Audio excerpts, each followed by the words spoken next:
Halo semuanya, balik lagi sama saya Alil Aryadi. Jadi di video ini tuh saya bakalan review trading eksperimen kita yang kemarin itu modal $300. Nah, kira-kira gimana hasilnya ya? Ya sesuai judulnya kalian bisa lihat sendiri kalau misalnya saya sendiri itu banyak sekali yang kena stop loss teman-teman. Oke, jadi sebelum kita ke inti videonya, di sini saya mau ingetin dulu ke teman-teman semua. Jadi disclaimer ya. Jadi di video ini tuh saya nggak nge-share gimana sih caranya metode SMC atau Smart Money Concept ke teman-teman semua. Jadi teman-teman itu yang belum tahu SMC, teman-teman bisa searching aja di YouTube apa itu SMC atau Smart Money Concept. Nah, karena kalau misalnya saya nggak jelasin itu bakalan panjang banget teman-teman. Jadi satu video aja itu sebenarnya nggak cukup. Nah, tapi kalau misalnya teman-teman itu pengen, kalau misalnya saya bahas metode SMC atau Smart Money Concept, teman-teman itu bisa komentar di bawah. Mungkin di next video nanti bakalan saya share ke teman-teman semua apa itu Smart Money Concept. Jadi oke, langsung aja kita review dulu portofolionya teman-teman. Oke teman-teman, jadi teman-teman bisa lihat di sini tanggal 8 bulan 8 atau tanggal 8 bulan Agustus kita deposit sekitar $300 di sini. Nah, di $300 ini kita langsung trading di tanggal, teman-teman bisa perhatikan di sini trading pertama kita itu di tanggal 9. Nah, di tanggal 9 ini kita langsung loss teman-teman ya. Jadi kita loss, saya lagi itu risknya itu adalah sekitar 1% teman-teman gitu, cuman nggak sampai 1% ya. Untuk entry-nya sendiri ini di 0,02 dan kalau nggak salah itu sekitar 20 pips untuk risk rewardnya. Oh ya, sebelum kita lanjut lagi untuk review portofolionya, nah di sini saya mau sharing ke teman-teman semua kenapa sih harus banget $300 gitu, kenapa nggak $100, kenapa nggak $200 gitu. Nah jadi kalau menurut saya pribadi, kenapa deposit $300? Karena dari $300 ini seminimal-minimalnya untuk kita entry 0,01 lot untuk resiko 2% itu kita bisa nahan stop loss sekitar 60 pips gitu teman-teman. Jadi kalau misalnya kita mau resikonya itu 10 pips ya, untuk kita mendapatkan sniper entry kita bisa menggunakan 0,06 lot. Jadi kalau misalnya kita mau stop lossnya lebar, ya udah kita entry 0,01 dan kita bisa risknya itu adalah 60 pips. Nah kira-kira gitu, jadi lebih aman. Mau main swing bisa, mau main sniper bisa, penting resikonya sama aja teman-teman ya gitu ya. Kalau misalnya kita resikonya itu $6 atau sekitar 2% dari modal, ya berarti kan 0,06 lot. Oke, jadi langsung aja kita loss di sini, dan akhirnya kita profit mendapatkan $6 teman-teman ya. Lumayan ya untuk mengurangi kekalahan. Lalu yang kedua ini ada break even, kita kena break even di $1. Lalu berikutnya di sini profit kita $8. Nah, ini $3, 1% resikonya. Ini juga malah bahkan di bawah 1%, ini 1%. Abis itu kita profit lagi teman-teman dan akhirnya kita loss nih ya, loss sekitar 2%. Lalu berikutnya kita profit lagi,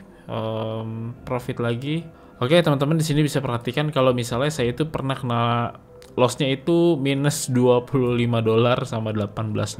Nah ini kena nih, karena saya ngerasa waktu itu entry-nya itu lebih dari dalam satu hari itu lebih dari 3 kali gitu teman-teman. Jadi yang ini loss, akhirnya itu saya too confident gitu, jadi terlalu percaya diri dan akhirnya loss gitu ya, karena waktu itu saya yakin banget sama marketnya, belum sempat pasang stop loss, dan waktu itu juga pas ada news juga saya nggak ngecek di Forex Factory, dan akhirnya yang tadinya saya open sell jadi langsung naik ya pas banget ada news. Tapi ketika loss ini saya juga rehat dulu gitu ya, nggak langsung entry lagi, jadi istirahat kalau nggak salah itu 2 hari atau 3 hari gitu ya, 2 hari sampai 3 hari lah. Dan akhirnya saya entry lagi ya, mencoba, dan akhirnya lebih dari 2% ya, 2% lebih kita lossnya gitu ya, belum bisa terkendali lah waktu itu. Lalu berikutnya saya mencoba untuk trading lagi dan akhirnya profit $18. Nah di sini tuh saya dapat RR-nya lumayan tinggi ya di gold ya, pokoknya lagi itu saya meresikokan $6 dan akhirnya dapat $46 ya. Jadi teman-teman bisa hitung sendiri untuk risk and rewardnya saya gitu teman-teman ya. Tapi finally kalau misalnya teman-teman bisa lihat di sini, saya agak kecilin dulu kali ya, ini saya gedein biar teman-teman itu bisa kelihatan ya. Dan akhirnya kita bisa profit $70 ya. Dari loss profit loss profit gitu. Kita bisa profit sekitar $70. Jadi kalau misalnya dari $300 per bulan itu kita profit sekitar kalau nggak salah 23% gitu ya. Itu kita eksperimen menggunakan metode smart money concept gitu teman-teman. Jadi kira-kira apa aja ya kekurangan dan kelebihan smart money concept ini. Nah, jadi saya bakalan share juga kekurangan dan kelebihannya metode ini biar mungkin teman-teman yang menggunakan metode smart money concept juga bisa tulis juga di bawah ya. Di sini saya bakalan ngejabarin kira-kira apa aja kekurangan smart money concept teman-teman. Walaupun kita banyak nih loss-nya gitu, mayoritas bahkan probabilitasnya tuh 60-40 gitu ya. Jadi 60 kita keseringan loss dan 40-nya itu keseringan profit gitu. Tapi kenapa sih probabilitasnya kok keseringan loss tapi masih bisa profit? Nah, di sini kita bakalan ngebahas teman-teman. Oke, jadi kira-kira apa sih kekurangan dan kelebihan smart money concept ini? Nah, di sini saya bakalan sharing ke teman-teman semua. Oke, jadi pertama saya bakalan ngejelasin apa sih keunggulannya smart money concept ini. Nah, yang pertama itu low risk high return gitu ya. Ini yang saya alamin karena beberapa bulan udah menggunakan smart money concept. Jadi teman-teman itu resikonya misalnya 1% gitu ya. Resiko 1%, teman-teman itu minimal banget bisa ngedapatin 1/3 gitu ya, baik follow the trend ataupun teman-teman itu ngambil pullback. Nah, itulah keunggulan dari smart money concept ini. Bahkan kemarin itu di gold sendiri saya bisa dapat itu yang $46 profitnya.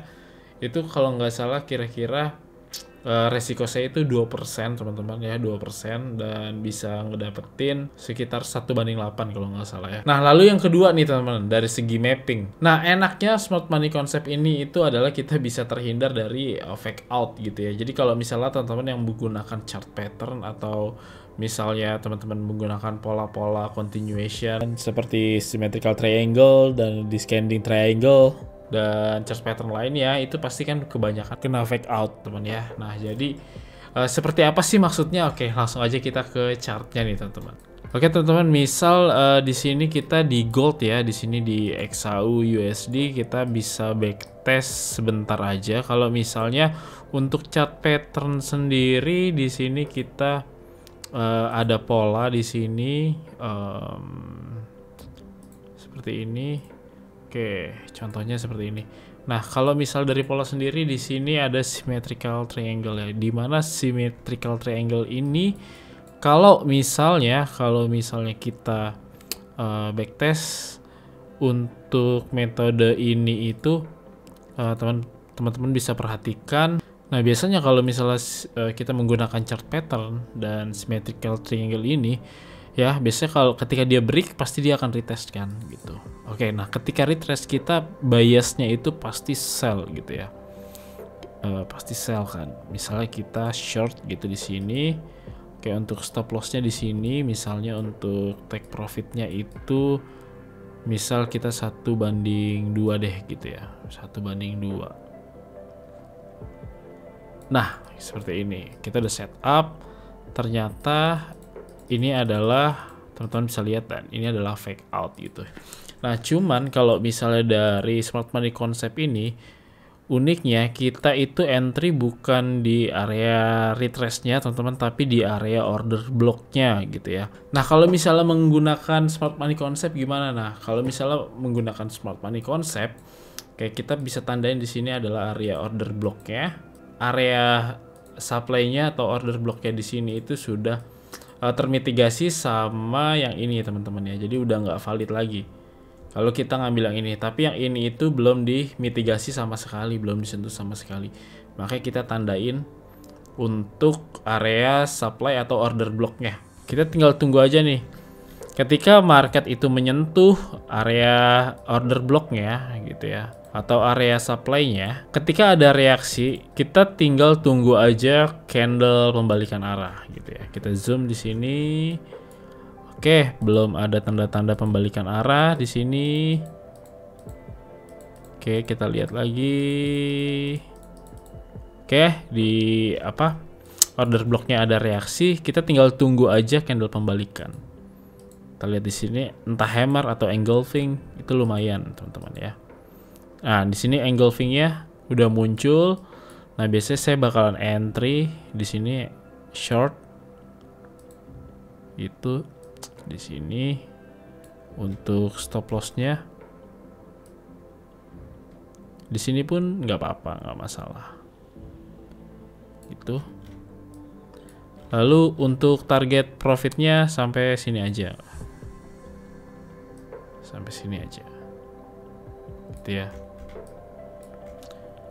Oke, kita bakalan lihat di sini reaksinya. Oke, udah termitigasi. Udah di retrace ya, udah kena entry-nya. Oke, lalu dia langsung lihat dulu.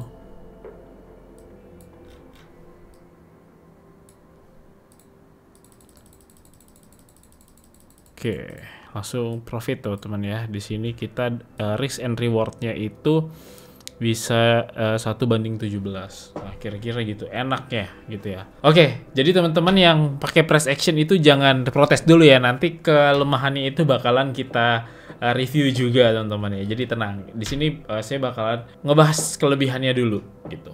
Oke, jadi kelebihannya yang ketiga, enaknya menggunakan smart money konsep ini, kita bisa mendapatkan momen-momen sniper entry gitu teman-teman. Jadi kalau buat teman-teman yang nggak tahu sniper entry itu gimana, yang tadi barusan saya sharing ke teman-teman semua. Nah, jadi saya itu seperti itu teman-teman untuk mendapatkan sniper entry. Nah, lalu berikutnya yang keempat nih. Kelebihan dari smart money concept ini, enaknya itu kita bisa trading menggunakan metode ini itu untuk intraday teman-teman. Jadi buat persistent itu enak. Jadi misalnya teman-teman mau trading di Asia session aja, nah itu enak. Atau misal di London session atau di New York session gitu ya. Jadi kalau saya pribadi untuk intraday, misal saya mau start di London session gitu. Oke, berarti ketika marketnya itu mau memasuki New York session, itu saya close semua gitu. Jadi saya stop. Saya kalau mau trading lagi di New York session, saya mapping ulang. Jadi baik itu mau kena stop loss atau misalnya lagi running profit, itu tetap saya close. Nah, seperti itu teman-teman. Kalau misalnya kita menggunakan metode SMC untuk intraday. Nah, lalu berikutnya enaknya smart money concept ini yang terakhir ya menurut saya itu enak untuk ngambil pullback gitu ya. Nah, biasanya gimana kalau misalnya saya ngambil pullback? Langsung aja kita ke chartnya teman-teman. Oke teman-teman, sekarang kita udah ke chartnya. Jadi enak yang ngambil pullback tuh misalnya seperti ini teman-teman. Oke, jadi misalnya teman-teman itu mau ngambil pullback, contoh misalnya di sini ya. Jadi untuk ngambil pullback, syaratnya yang pertama adalah harus terciptanya break of structure dulu, gitu ya. Nah, di sini ada break of structure, sudah di break ya. Nah, lalu teman-teman bisa lihat di sini ada coach atau choke. Jadi apa itu choke? Jadi choke itu adalah change of character. Nah, seperti biasa di sini saya nggak langsung entry teman-teman untuk ngambil pullbacknya. Jadi yang pertama kalau misal ngambil pullback kita harus tahu diri gitu ya, tahu dirinya gimana gitu ya. Jangan banyak-banyak. Contohnya misalnya kita tarik pakai Fibonacci retracement dari swing high sini ke swing low dan target profit kita itu maksimal banget itu adalah di Fibo 618, yaitu di sini untuk kita take profitnya gitu ya. Ini udah maksimal gitu ya. Atau misalnya mau di 0,5 Fibonacci retracement juga nggak apa-apa di sini gitu ya. Bebas. Atau misalnya teman-teman di sini mau tandain TP1 di sini atau terus TP2-nya di Fibo 618 itu nggak apa-apa. Nah, lalu berikutnya gimana untuk kita entry-nya? Nah, saya biasanya untuk entry-nya itu yang pertama kita lihat di sini udah ada coach di sini dan di sini juga ada liquidity-nya juga udah muncul, teman-teman. Di sini ada liquidity. Liquidity-nya sudah muncul gitu. Nah, lalu berikutnya kita cari area order block gitu yang kira-kira enak gitu ya. Contoh misalnya kita lihat di sini itu order blocknya misalnya kita tandain aja di sini atau di sini. Biasanya tuh di rejection gitu. Tapi udah termitigasi ya teman-teman di sini order blocknya. Nah, lalu seperti biasa di sini saya lihat reaksinya ya, Kalau misalnya dia ada rejection atau hammer, nah disitulah saya entry teman-teman gitu. Nah, entry-nya seperti apa? Entry-nya misalnya di sini ada rejection, di sini area bullish order blocknya atau area demand-nya itu udah tersentuh, saya tunggu rejection dulu. Nah, lalu berikutnya ya di sini saya entry. Oke, di sini saya entry buy. Oke, di sini saya buy di sini, lalu stop loss-nya di sini. Oke. Nah, untuk target profitnya yang udah kita tandai di maksimal banget di Fibo 618 atau misalnya di Fibo 0,5 gitu ya. Nah, misalnya di sini aja kita udah dapat sebentar. Oke, di sini aja kita udah dapat sekitar 1:11 gitu teman-teman. Ini untuk ngambil pullback-nya gitu ya. Itu enaknya di smart money concept ini. Oke, jadi seperti inilah kelebihan dari metode smart money concept ya teman-teman ya. Nah, lalu berikutnya kira-kira kekurangannya apa sih smart money concept ini? Yuk kita bahas. Oke, selanjutnya, jadi kita bakalan ngebahas kekurangan dari strategi smart money concept ini. Jadi kalau menurut saya pribadi ya, yang pertama ya, nggak enaknya smart money concept ini adalah sering banget kita kena stop loss teman-teman. Gitu. Jadi gimana sih cara menghindarinya ketika misalnya kita kena stop loss? Jadi kalau saya pribadi, pengalaman saya pribadi, kalau bisa itu jangan sering lebih dari 3 kali entry dalam satu hari untuk strategi smart money concept ini gitu. Karena seperti saya kemarin ya, eksperimen saya kemarin itu kita bisa kena psikologisnya. Jadi kalau bisa teman-teman itu tradingnya dalam satu hari ya, dalam 3 season dalam satu hari ya, Asia, London atau New York itu kalau bisa itu 3 kali entry gitu maksimal. Kalau bisa 2 kali malah lebih bagus gitu. Jadi misalnya teman-teman mau trading di London sama di New York aja itu udah enak banget teman-teman ya. Dan berikutnya yaitu yang kedua ya, itu sering terjadi kita kena yang namanya fake coach teman-teman. Jadi atau misalnya fake choke gitu ya, coach atau choke gitu ya, atau change of character. Nah, contohnya gimana fake coach ini? Oke, kita langsung aja ke chartnya ya. Oke, kita udah ke chartnya teman-teman. Nah, jadi biasanya tuh buat teman-teman yang baru menggunakan smart money concept itu pasti sering banget yang namanya kena fake coach. Contohnya adalah seperti ini misalnya.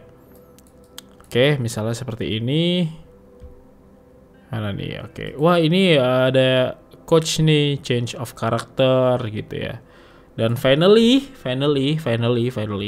kita ambil order blocknya atau area demand-nya itu di area sini gitu. Dan akhirnya kita bukannya kena stop loss, walaupun di sini ada doji ya, enak buat entry. Let's say kita mau ngambil entry buy di sini ya. Nah, entry buy di sini dan akhirnya kita kena stop loss gitu teman-teman. Gitu karena di sini ada coach nih dan akhirnya kita entry di sini pas banget. Di sini ada imbalance ya, ada imbalance atau fair value gap di sini. Dan akhirnya kita kena stop loss gitu ya, bukannya naik malah turun gitu. Jadi kalau saran saya gimana cara menghindari coach sendiri? Yang pertama teman-teman kalau bisa itu wajib adanya break of structure dulu. Nah, contohnya seperti ini. Ya, di sini udah ada break of structure. Di sini ada break of structure. Nah, jangan teman-teman melihat seperti inverted HNS ya, atau misalnya head and shoulders, abis itu teman-teman langsung entry gitu seperti ini misalnya. Wah, di sini ada coach nih misalnya gitu ya kan. Oke, akhirnya teman-teman entry di sini karena ada imbalance dan ternyata ya loss lagi di sini. Nah, jadi kalau bisa teman-teman kalau mau ngambil pullback itu kalau bisa harus ada break of structure dulu, baru teman-teman di sini bisa setup ya. Di sini ada change of character dan akhirnya teman-teman cek dulu di sini, tandain dulu area demand-nya. Kayak di sini misalnya, wah ini bullish order block nih, jangan langsung entry dulu, tapi dilihat dulu teman-teman, dilihat dulu apakah dia ditembus atau tidak. Jadi kalau misalnya ini ditembus, teman-teman bisa entry di sini. Di sini adalah area imbalance atau fair value gap. Nah, di sini emang tipis banget sih, gitu. Karena nggak ada rejection nih di sini, gitu ya, nggak ada rejection, makanya agak kurang asik sebenarnya. Contoh kalau misalnya ada doji di sini seperti ini, di sini itu asik sih. Langsung aja teman-teman di sini jangan langsung entry, lihat dulu kalau di break berarti di close aja. Nah, baru teman-teman bisa entry di sini ngambil buy di sini atau long position. Gitu. Bisa stop loss-nya di bawah sini dan seperti biasa jangan tamak-tamak, tetap pasang Fibonacci-nya kalau mau ngambil pullback. Lalu berikutnya set di 0,5 ya. Di sini di Fibonacci 0,5. Di sini hub dan target entry-nya itu sampai sini aja. Gitu. Nah, di sini aja teman-teman bisa dapetin risk and reward-nya itu 1/8. Lumayan gitu kalau buat ngambil pullback sendiri gitu ya. Jadi kalau bisa seperti itu untuk ngambil pullback-nya. Nah, jadi poin ketiga, nggak enaknya kita menggunakan strategi smart money concept ini, kekurangannya itu adalah pending order kita itu suka nggak kesentuh teman-teman. Jadi kita tuh sering banget ditinggal sama market. Nah, kalau saya sendiri biasanya gimana? Biasanya tuh saya suka alert aja gitu. Jadi kalau misalnya alertnya bunyi, di situ saya pantau untuk rejection. Ada rejection nggak di situ? Kalau misalnya nggak ada rejection, ya udah berarti order blocknya itu nggak valid gitu. Nah, lalu yang keempat, nggak enaknya mempelajari smart money concept ini itu terlalu banyak istilah. Contoh istilahnya apa? Misalnya order block, order flow, breaker block, imbalance, fair value gap, atau misalnya UFO, unfilled order. Terus misalnya ada lagi liquidity grab, ada lagi liquidity swap. Nah, itulah nggak enaknya kebanyakan istilah. Walaupun price action itu juga banyak banget ya pola-polanya. Kayak misalnya ada symmetrical triangle, terus ada misalnya double top, double bottom, HNS, dan macam-macam gitu ya. Jadi sama aja gitu teman-teman ya. Ribetnya sama sebenarnya, tapi tergantung niat aja gitu. Cuman masalahnya bentuk chart pattern ini tuh beda banget sama smart money concept ya. Dimana kalau misalnya smart money concept itu kita harus tunggu dulu nih kira-kira di mana letak liquidity-nya gitu ya sebelum kita entry untuk pullback atau untuk melanjutkan trennya. Nah, itu kira-kira seperti itu ya. Saran saya teman-teman nih buat yang pengen banget belajar smart money concept, itu saran saya adalah teman-teman pelajari basic-basicnya dulu ya. Kalau bisa pelajari price action dulu, baru teman-teman itu belajar smart money concept. Lalu yang kelima, jadi ini kekurangannya ya, menurut saya pribadi untuk smart money concept ini itu nggak enak untuk di high time frame. Misal kita trend line di H4 lalu kita entry di H1, itu nggak enak banget buat smart money concept ini gitu. Tapi kalau misalnya saya pribadi gitu, opini saya pribadi, enaknya itu kita entry di 15 menit gitu ya, di M15 untuk mappingnya. Nah, untuk high time frame-nya kita lihat di H1-nya. Nah, lalu untuk sniper entry-nya itu di 5 menit itu asik gitu ya.